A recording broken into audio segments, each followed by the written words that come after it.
That's an interesting point. I like that. I like that little comment. You would confuse you if I talk about brains because you're an alien. Yeah, it would just take it. But how do you know you'd be confused? Unless you have something that compares it with, right? That's a really good question. Unless you already have some kind of reference, right? There's no confusion. I have a question. Yeah. How does it know it would be confused? How does what know? The thing that just said that. Well, it's confused because it's comparing something that is not confused to what's potentially confusing. What speaks? What speaks? What speaks? Depends on where. It depends on which lens I answer that question from. I'm just you. Just me? You right now. Whatever you think. Whatever I'm experiencing right now. Yeah. Then I wouldn't say. I wouldn't explain any of this thing. You wouldn't explain any of it. Yeah, I'm only explaining it because you asked me, right? So then I know. This is the point. Yeah. You're doing a good job. But I just mean to explain it however it comes through right now. Yeah, that's Is it Well, what's your last question? The confusion part? Oh, I asked what speaks. What speaks? When there's sound and speaking, who speaks?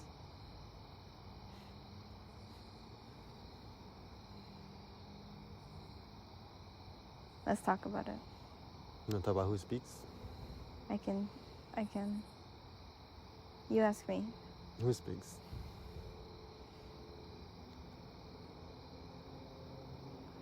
That's a great question. When you say who speaks, who talks, who hears, who listens. If you can, that's the question from the book, the Ramana book. Oh yeah. Pretty much, that's it's an entire book to answer that question. It takes the deepest spiritual teaching to answer that question, into something that's so obvious, so self-explanatory. It just any words describe it. That's why I say it depends on what lens. Otherwise, I have no words. Because even using those words nobody here is speaking, just sensation, sense in itself, is still, that's the closest thing in a sense from this layer of reality to explain what can be explained, but it still sounds like nonsense, right? When I say who speaks, all things sound like nonsense. Yeah, pretty much. Any book you read is nonsense. Anything with context is nonsense. Yeah, that's why I'm trying to make sense to explain to an alien. But it also is. Yeah, it is. Yeah. You cannot just discard that. No. Yeah. It's all the same. I felt you also feeling what we both just said the same thing at the same time. I know. Yeah, I know what you mean. Yeah, right. That's why recording conversations don't make sense, because let's say we listen back to this recording conversation, anyone who listens to it doesn't know that we just answered all of our own questions by just merging with our telepathy, and we answered each other's questions and we are in full communication right now. So we're in such close communication right now that no one would ever understand anything we're saying in any context in the infinity of all time. You think so? Yeah. Well, true. Truly at this level, no. Yeah. Not as right now. Yeah. People would get it in their own way. They would relate to it in their own way. Yeah, they relate to it. To it in their own way. But every moment, every instance is completely unique and cultivated within its own infinity, on a singularity in infinity, spinning around infinity. If you try to explain that, that's also just that one. It's even if you use the same word to explain, if you read same book, same oh yeah, it's a fixed way of explaining. It's never fixed. It spins and collapses so fast that it never comes to pass. It spins and collapses so fast it never comes to pass. It that never rhymes. comes to a rise or it's my nipple. it never comes to a rise or pass. Yeah, that it's because it's been so goddamn fast. Yeah, that's why nothing ever arisen. Yeah, nothing ever arised. And within the non-arising things are always arising. Always arising. Never not arising. So arisen, it's fucking impossible. It's so arisen, it's not arisen. My body just wants to lie down. It just like wants to be in like the downright position. It wants to. And I can speak, but I just want to speak. Yeah, me too. Like, it's just like nourishing to be lying flat on my back right now, looking up at the stars. You know, like, it's so crazy. All day throughout the day, we constructed like a system where our bodies have to be doing certain things in space. Do you know what I mean? Yeah, it's all constructed with a certain system. Yeah. It's just like going to the restaurant. It's a system that's constructed to us. Yeah. Like we couldn't just like. Oh wait, I meant about the physical body. You too, though. I'm talking about physical body. Oh yeah. Like you couldn't just like lie down. Like let's say you were like on the bus going to work. Yeah. You couldn't just like go upside down and like just do anything that your body wanted. Because the system was just. The system is like against that. Yeah, the system is against that right now. Yeah, because that system needs to have a function in order for things to run smoothly, so we can enjoy that meal without people killing each other. Yeah. But don't you think there's a healthy way to have both? Yeah, that's why people, when they awaken to how it's a construct, they can still have the construct, but that's the healthy way, it's the middle way. So for example, you have the construct while being outside the construct. So, at the same time. So you can then imagine one time a society where like, let's say you're just going to work and you want to, I don't know, like jump upside down and start like waving your arms because like you have some energy in your arms, and then no one cares because everyone understands that everyone's just doing things for their own sake. Oh yeah, if that's wait a second. Sorry, continue. I believe there is a civilization. Because I just realized that if everyone was like us, then there would be no realized people. Then everyone would just be fucking. There would be no such thing as awakening. Yeah. Well, yes, of course. Everyone would just be this. What is the Buddha? What is that? What? That's interesting. You see? But that's also interesting. I can be like honest. Yeah. This is how I express. This music right here is almost like my way of saying I'm 40 people.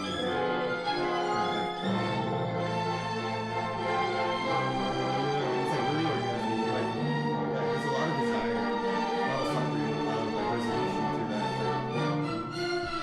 Can I use you to stretch? Yeah.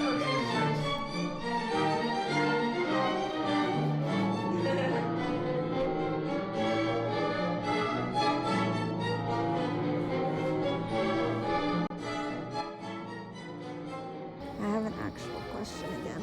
You do? Tell me. Tell me about your question.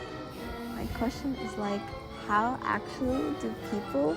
Okay, you know how people ask, like, how do you awaken? Mm-hmm. People are, like, actually asking that. Like, I have the other question, like, how do you not? Like, how do you have... Oh, you mean, like, how do you have, like, the illusionary sense of self? Yeah. How does that happen? Oh, it's just conditioning. Conditioning is that... Conditioning? Conditioning is its own system, so that it's just a bundle of sensation and then reinforcing itself. Reinforced on itself? And then that reinforces other what? bundles. Okay. Doesn't make any sense. Didn't make any sense. Didn't make any sense? No, I didn't understand. No, maybe you can't understand. Really? Yeah, maybe you can't understand. It's just something to understand it, you need that system. It's just something you do? I think it's for a lot of it's for survival. Right. Yeah. A lot of it. I've never met somebody who has a me. That's true too, actually. Ultimately, yeah. Is that happening because it's true also? Ultimately, nobody has a self. Nobody has a self, right? You never met anyone that actually has a self. No, I've never met somebody that actually has a self. Okay. You never met anyone who actually had a self. So what's that whole thing about having a self? Wow. I think having a self is only a thing in contrast with not having a self. So actually, both needs to be self-invalidated. Does that make sense? Self-invalidated? Yeah. No. What does that mean? First you see that, oh, I'm suffering because there's a self, so you use some methods to self-invalidate the self, like no self-teachings or non-duality, and then you have to self-invalidate that too, because both self and no self are constructs. Oh. Yeah. Pretty much. Even saying everything's a construct is a construct. So at the end, you just don't even know what is a construct, what's not. Okay. Yeah. So I don't know what's going on. I think that was crazy. So I'll try to end this video with a bit of continuity because the conversation we were having just kind of ended in it didn't end with continuity. So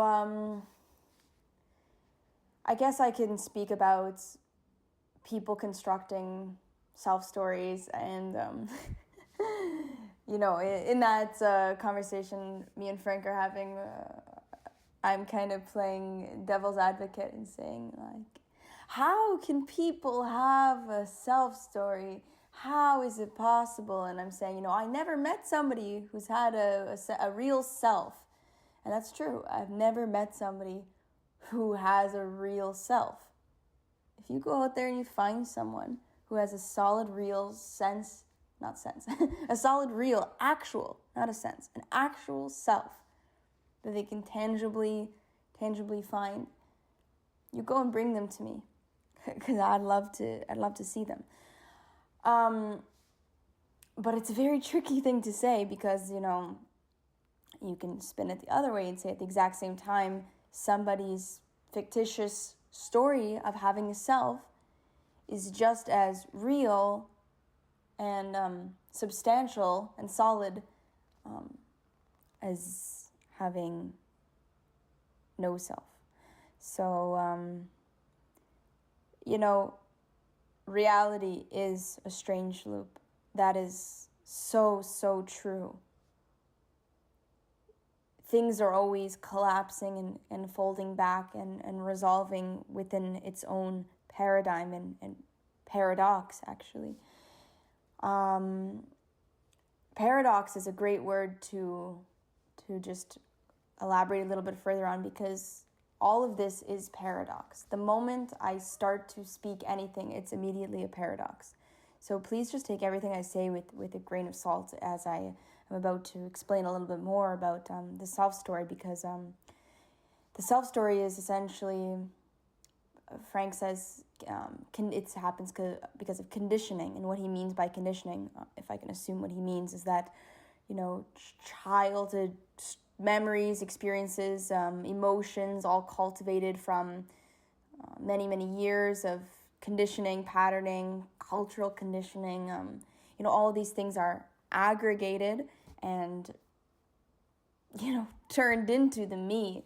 And this reinforces the language that we use to survive, like I and me and mine, whatever, you know, all the roles and things we do in society.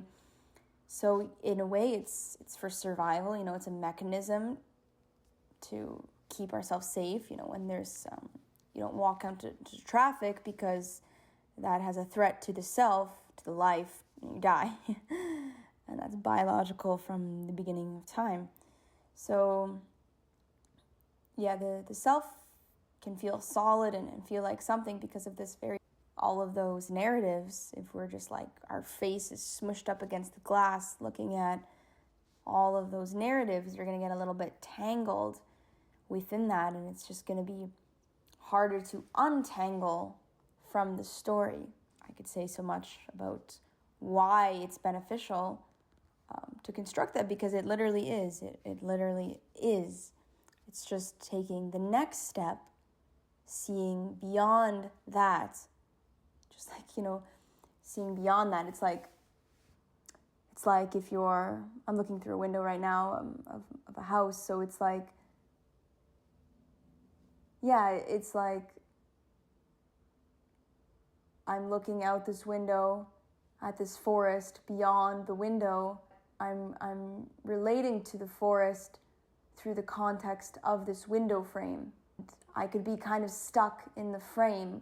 I could be kind of stuck in the relating of the frame to the outside. But if I just kind of like look beyond the frame, there's just the forest. Okay? So it's like I see this white window frame, and I'm kind of seeing the forest, but I'm like really kind of stuck on the white window frame, okay? That's like the person glued to the self-story. And then, I relax a little bit, I open, I soften, and now I'm seeing the forest. It's like the window frame is still there. It's still like the support, and it's still like the context that allows me to see, it's still the opening, but then there's the forest beyond, and it's kind of like that 360 footage of the camera. It's like, it's 360, it's everywhere. I'm seeing that. I'm not separate from that. And then, of course, as I said, reality is a strange loop, life is a strange loop. It comes back. So there's still the frame, and there's still the forest as like a thing outside of the frame, and basically you flip-flop for eternity, back and forth, with two different ends of the pendulum swing forever. So that's just a little metaphor that I just came to right now. I don't know if it's a great metaphor. I'll probably... okay, like and subscribe if you feel like it, and I hope you are very well, and I hope you, are feeling... I hope you're feeling anything, and I'm just happy that you're literally doing anything at any time, and I literally love you, so thank you.